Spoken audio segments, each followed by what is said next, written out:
Provérbios capítulo 19. Melhor é o pobre que anda na sua integridade do que o perverso de lábios que é um tolo.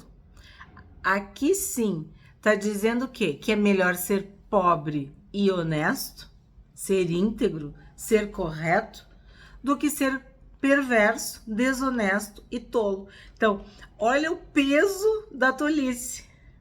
Como eu disse, acaba ficando no mesmo nível que o perverso, que o desonesto.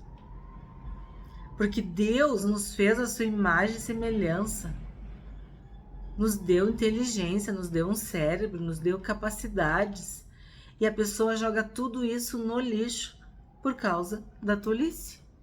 Porque escolhe ser tolo. Porque caminha neste caminho de tolice. 3. A tolice de uma pessoa perverte o seu caminho, mas é contra o Senhor que o seu coração se irrita. É um absurdo. O homem peca, a pessoa peca e põe a culpa em Deus.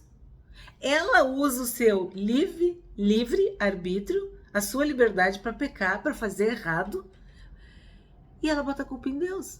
Ela mesmo se arruína, ela mesma busca a destruição da sua vida através da sua conduta, do seu comportamento. E aí depois ela se ira contra Deus, ela bota a culpa em Deus. As pessoas veem as desgraças, as calamidades, as tragédias, e aí, onde está Deus? Por que Deus? Mas qual é a raiz de tudo aquilo? Não são as escolhas? Não são os pecados? As decisões que as pessoas tomam de forma precipitadas? 4. Na riqueza, os amigos se multiplicam, mas o pobre, até o seu único amigo, o abandona.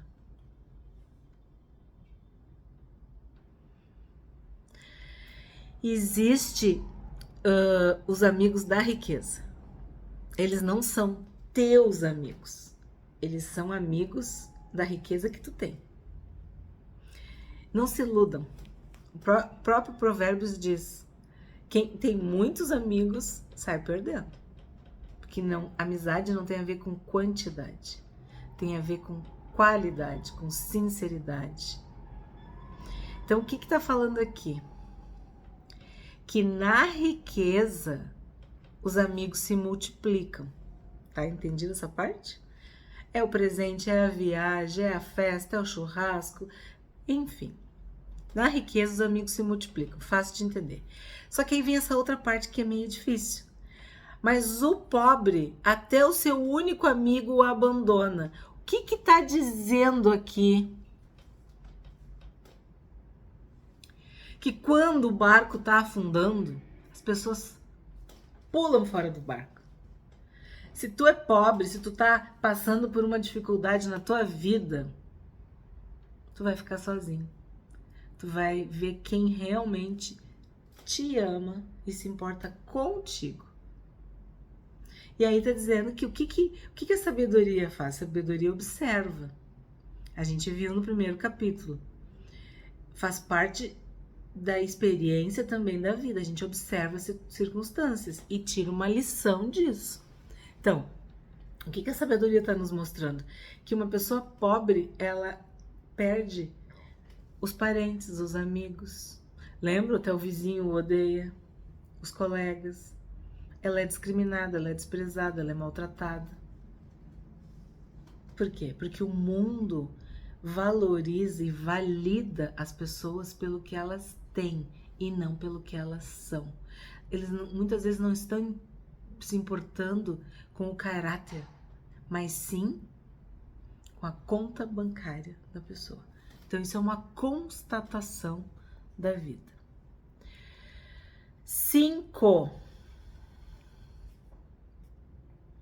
A falsa testemunha não ficará impune, e o que profere mentiras não escapará. Tem sido falado muito isso aqui. Por quê? Porque às vezes a gente pensa que Deus não tá vendo, que Deus cochilou, mas meu Deus, tu não tá vendo isso. Tem um salmo que diz: até quando, Senhor? Até quando, Senhor? Então, a falsa testemunha não ficará impune. Não te preocupa. Sim, Deus está vendo. E quem mente, o mentiroso, não escapará.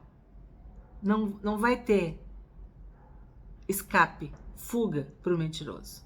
Ele vai ter que lidar com a consequência das suas mentiras. 6. Ao generoso, muitos o adulam, e todos são amigos de quem dá presentes. A gente falou isso no vídeo anterior, que sim, os presentes fazem amigos e mantêm os amigos. É da natureza do ser humano. Desde criança, a gente demonstra o nosso amor, o nosso carinho, a nossa amizade através de presentes. Então, isso é uma linguagem que as pessoas entendem. Tu dá um presente, tu tá querendo dizer: eu te amo, eu gosto de ti, eu quero ser tua amiga, me perdoa, desculpa, quero te abençoar. Então, sim, quem dá presentes tem amigos e mantém os seus amigos. 7. Se os irmãos do pobre, lá vem o pobre, o detestam, quanto mais se afastarão dele os seus amigos. Corre atrás deles com súplicas, mas não os alcança. De novo, o que está acontecendo com o pobre? O pobre fica só e ele se humilha, ele corre atrás, ele pede. E as pessoas não querem ficar toda hora ajudando, porque o pobre não deixa de ser pobre. Ele vive, muitas vezes, numa dependência. Então, os parentes se afastam, os amigos se afastam, ninguém quer ficar perto do pobre, porque, os irmãos do pobre o detestam. Se os irmãos do pobre não aguentam o pobre, quanto mais os amigos dele. Aí aqui é uma comparação, né? Porque o irmão tinha que cuidar, abençoar o pobre, mas de repente ele já cansou de ajudar, já cansou de fazer tudo e não consegue ajudar o pobre. Porque tem muitos pobres que não se ajudam. Tu faz tudo e a pessoa não faz nada. E aí acaba que tu tem que te afastar. Tu não consegue, tu fracassa na missão de ajudar o pobre. Mas não tá dizendo que necessariamente seja isso, tá? Só que quando diz corre atrás deles com súplicas, mas não os alcança. O que quer dizer isso? Tá pedindo, súplica, tá pedindo um favor, uma ajuda, tá com necessidade, né? Mas não os alcança. Por quê? Porque eles estão longe dele, fugiram dele, certo? Vamos agora para o 9.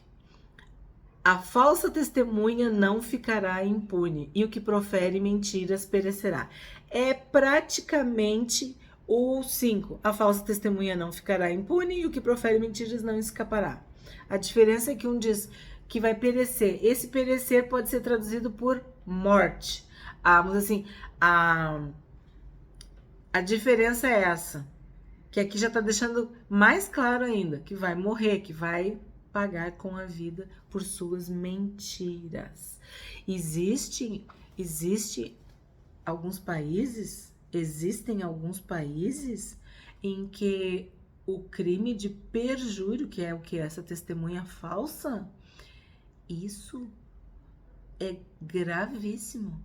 Tem um peso de homicídio. Mentir tem o mesmo peso de homicídio. Aqui no Brasil, infelizmente, não dá nada. A pessoa muda a versão dos fatos 1, 2, 3, 4 vezes. E se ela contar a versão que a pessoa quer, ela tem até delação premiada, né? Ela recebe como é que se diz? Um incentivo para contar uma determinada versão, tá? Vamos continuar. 10. Ao tolo não fica bem viver no luxo, quanto menos ao escravo dominar os príncipes. É tipo assim, tem algo errado aí, como é que é? Tem algo errado que não tá certo, né? Tem essa brincadeira, esse meme na internet. Tem algo errado aí que não tá certo. Por quê? Porque o tolo não pode viver no luxo. Porque a Bíblia diz, tá nos ensinando que a riqueza, o conforto, a prosperidade, a felicidade, a graça vem para o sábio, não para o tolo. Então tem algo errado quando tu vê um tolo no luxo, desfrutando de uma vida regalada, abençoada, feliz.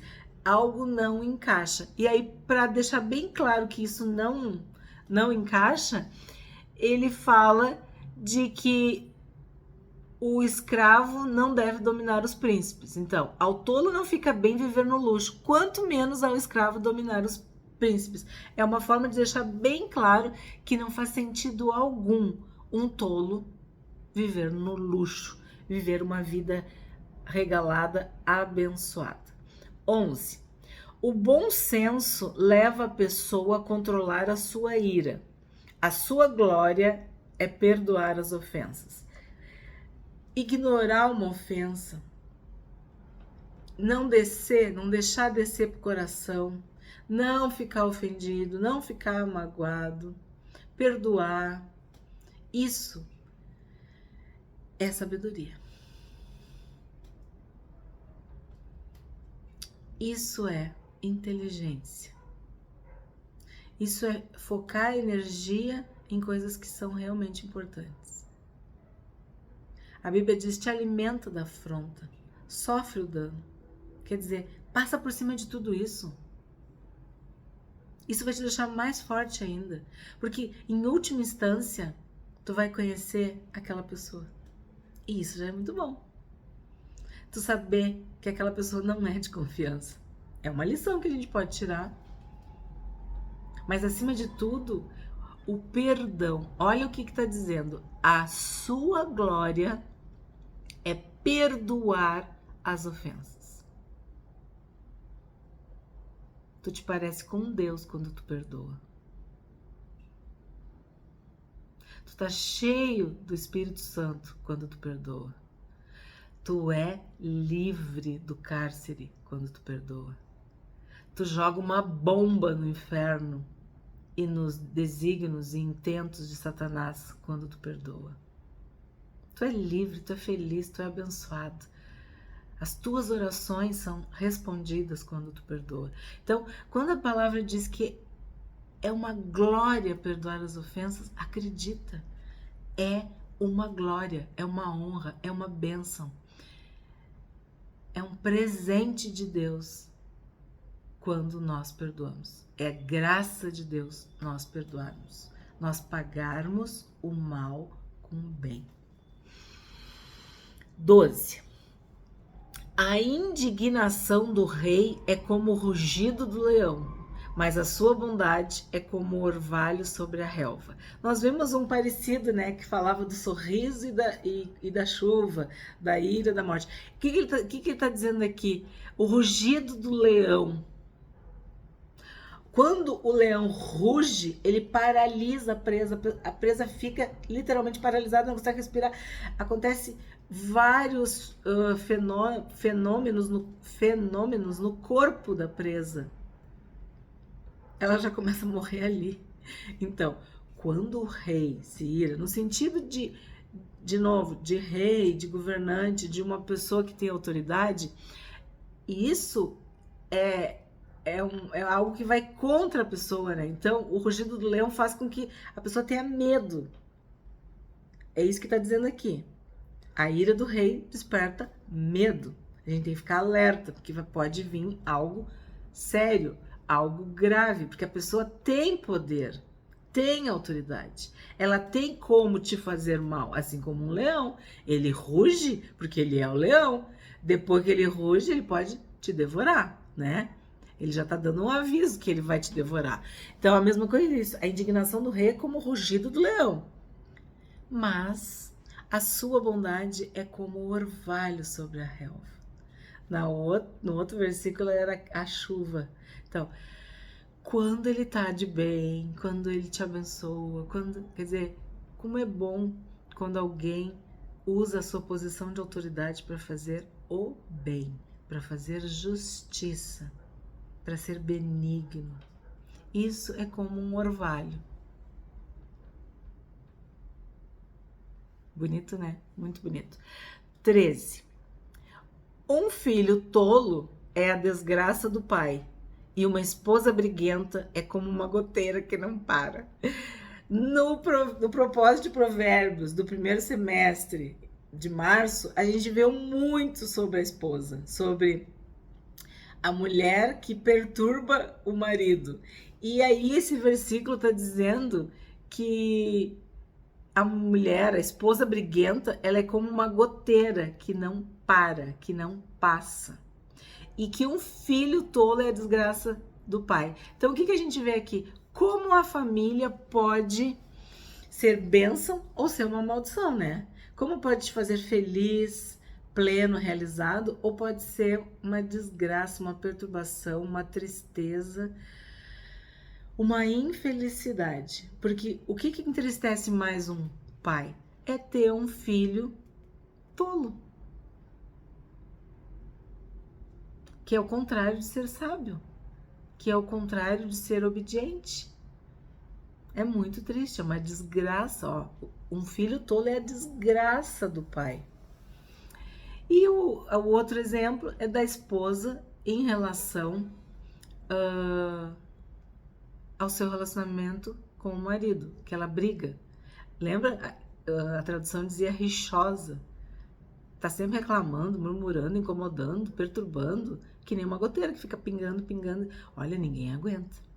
Ninguém aguenta. É muito ruim.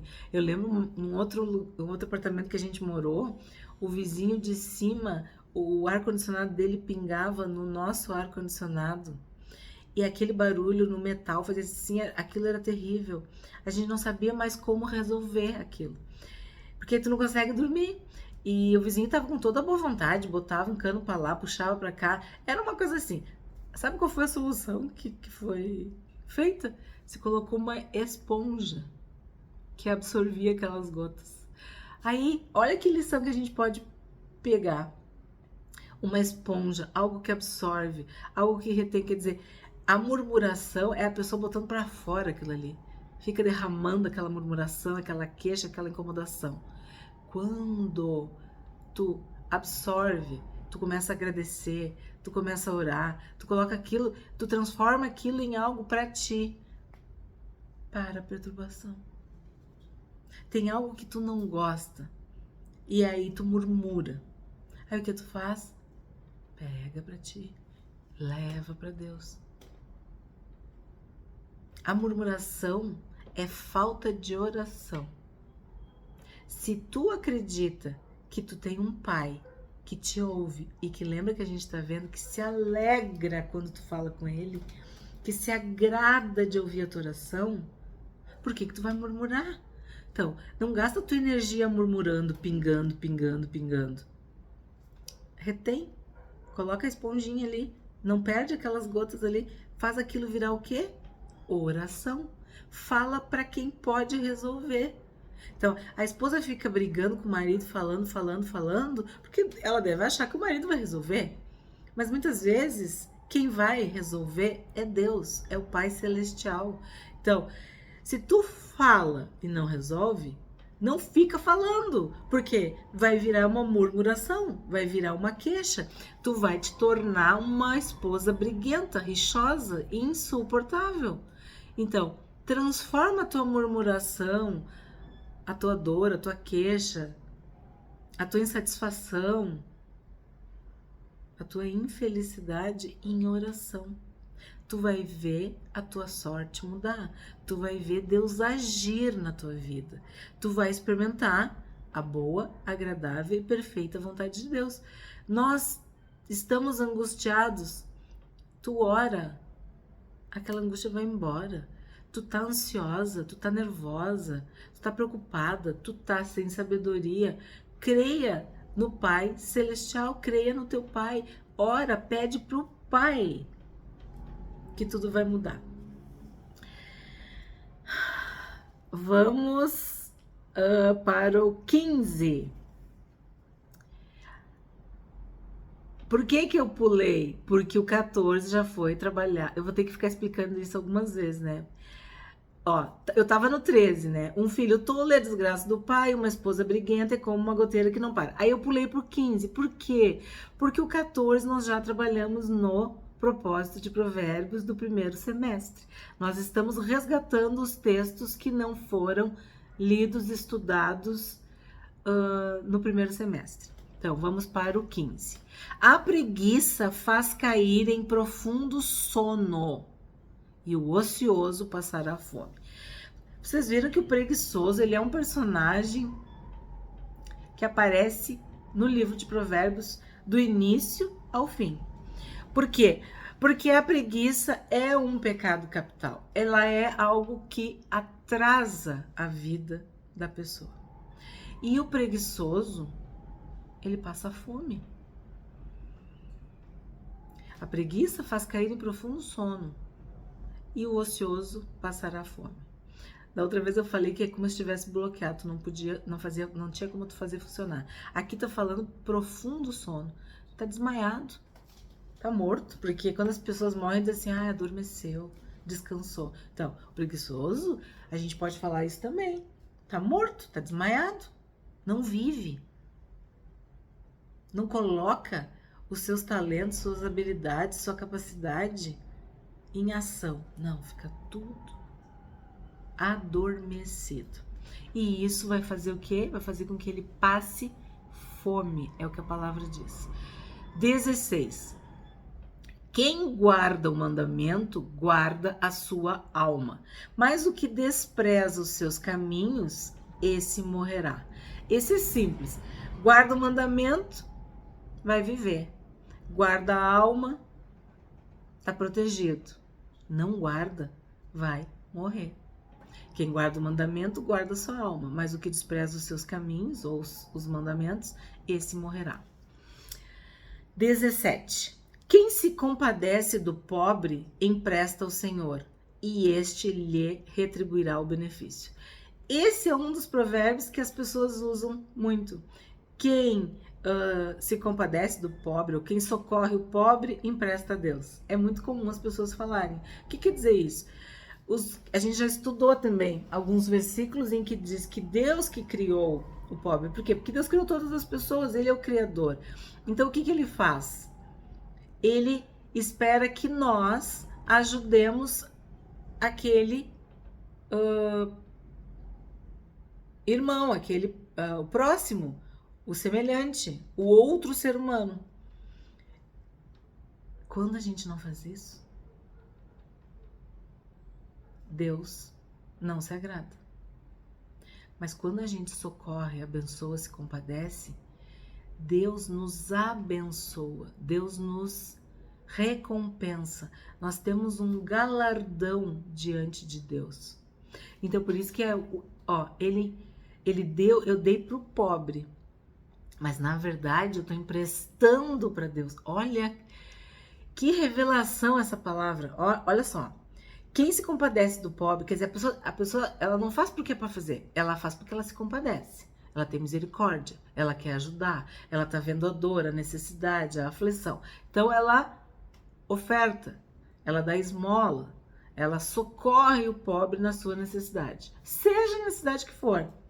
Pode ser pão, pode ser água, pode ser roupa, pode ser, que eu digo, um abraço, um carinho, uma companhia.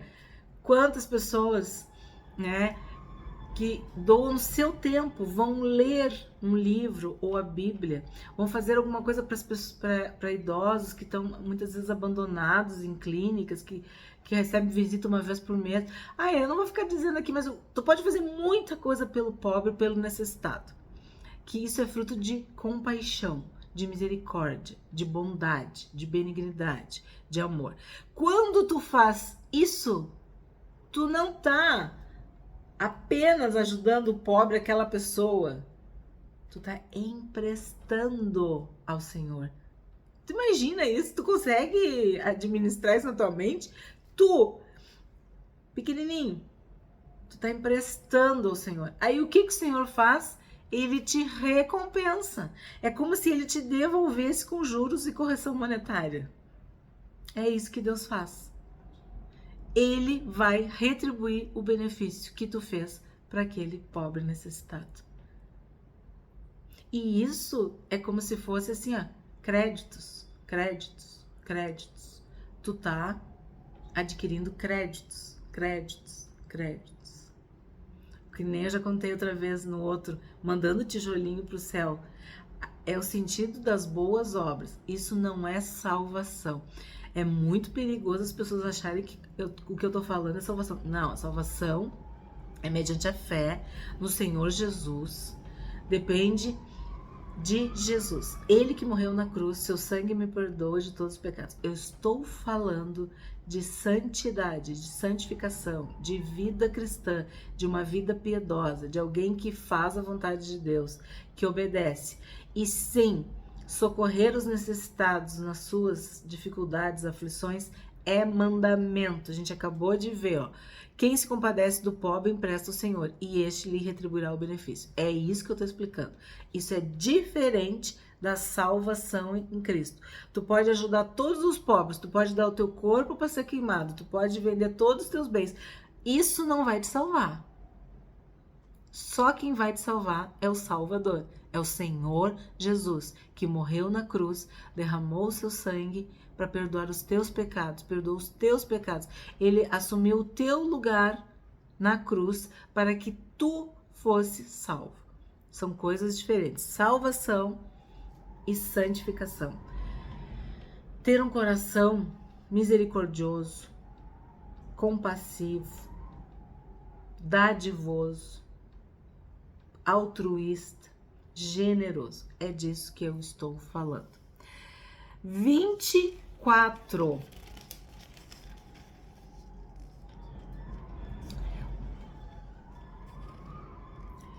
O preguiçoso, lá vem o preguiçoso de novo. O preguiçoso põe a mão no prato e não quer ter o trabalho de levar a boca.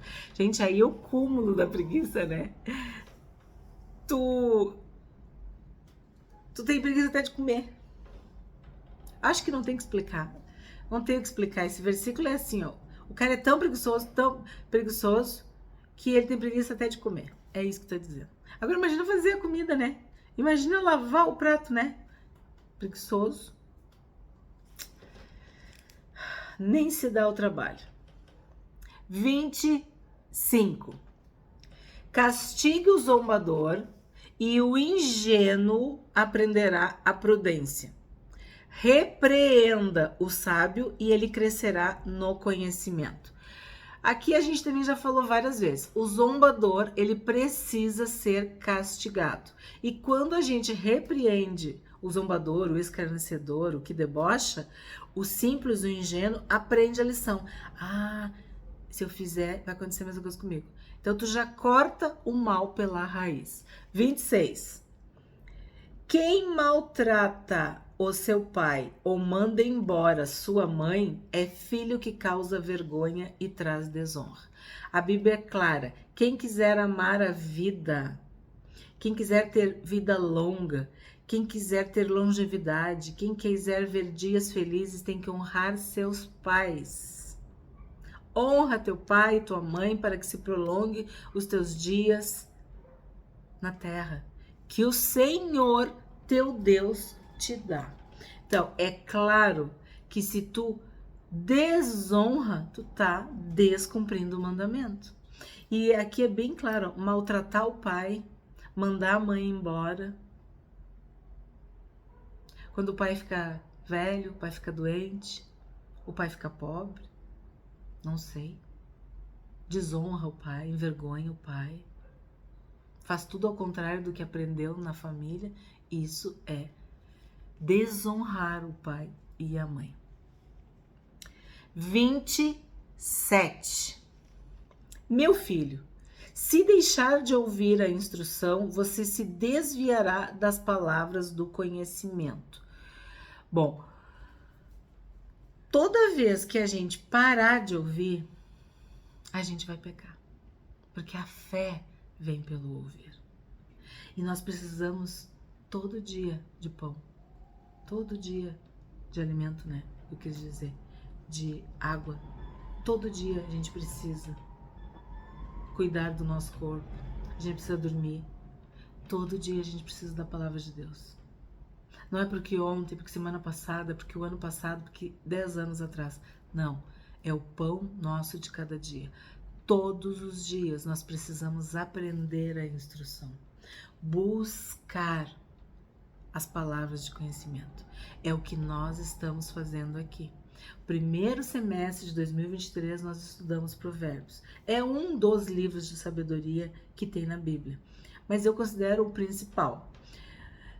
Nós não esgotamos o assunto e não esgotaremos, porque a palavra de Deus é viva, ela é eficaz. Não é porque choveu o mês passado que não vai chover esse mês. Não é porque choveu ontem que não vai chover. A chuva cai sobre a terra e a palavra de Deus sobre nós. E ela vem e faz o que Deus quer que ela faça. Ela não volta vazia. Assim como a chuva não volta para as nuvens, tu não consegue parar a chuva, é a mesma coisa com a palavra de Deus. Se tu buscar a palavra de Deus, tu vai estar sempre vivo, crescendo, alimentado. Então, não para de ouvir a instrução. Não para de ouvir as palavras de conhecimento, porque elas são vida, vida para ti. 28. A testemunha depravada zomba da justiça, e a boca dos ímpios devora a iniquidade. Misericórdia. A testemunha corrupta, falsa. Aqui, o original fala que é Belial. Lembra quando a gente estudou o primeiro vídeo dos personagens bíblicos sobre Abigail, que ela era casada com um homem de Belial, e eu expliquei para vocês que era um homem do mal, demônio, do inferno, era um homem perverso, ruim. Então, o que está dizendo aqui? Aqui não é só a testemunha falsa, corrupta, mentirosa, não, é a testemunha de Belial, é aquela assim, ó, que escorre o veneno, que se alimenta da maldade, que se alimenta da mentira, que tem prazer em fazer o mal, em fazer com que o inocente pague pelo culpado. Essa seria a definição da testemunha de Belial, que seria o que está escrito aqui, que é essa testemunha depravada que essa tradução fala. E outras dizem corrupta, mentirosa, falsa. É aquela pessoa que mente descaradamente, inclusive diante de juízes, diante da justiça, num processo. Não tem remorso, não tem arrependimento, não tem compaixão. A gente vê muito, né, isso aqui no Brasil. Pessoas que mentem. E elas mentem tanto que elas acreditam no que elas estão falando, naquela mentira. Porque o pai da mentira mente desde o princípio, engana desde o princípio. Então, por isso que é uma testemunha de Belial, é uma testemunha maligna, demoníaca. Seríssimo isso aqui, hein? 29. Preparados estão os juízos... De novo. Preparados estão os juízos para os zombadores e os açoites para as costas dos tolos. O que acontece aqui? Tem situações que falar não resolve. Então ele está dizendo juízos, quer dizer, ele vai ter que ser punido, castigado, da ideia de alguma sentença, de cadeia, prisão, algo grave que vai acontecer com os zombadores. Preparados estão os juízos para os zombadores. Então, é uma disciplina severa, rigorosa, é um castigo, é uma punição, é algo forte, sério. E os açoites para as costas dos tolos. Aí é aquela história da surra. É muito comum as pessoas perderem as estribeiras, como se diz, se descontrolarem e partirem para as vias de fato. Então, às vezes a tolice é tão grande que a pessoa agride, bate, machuca o tolo.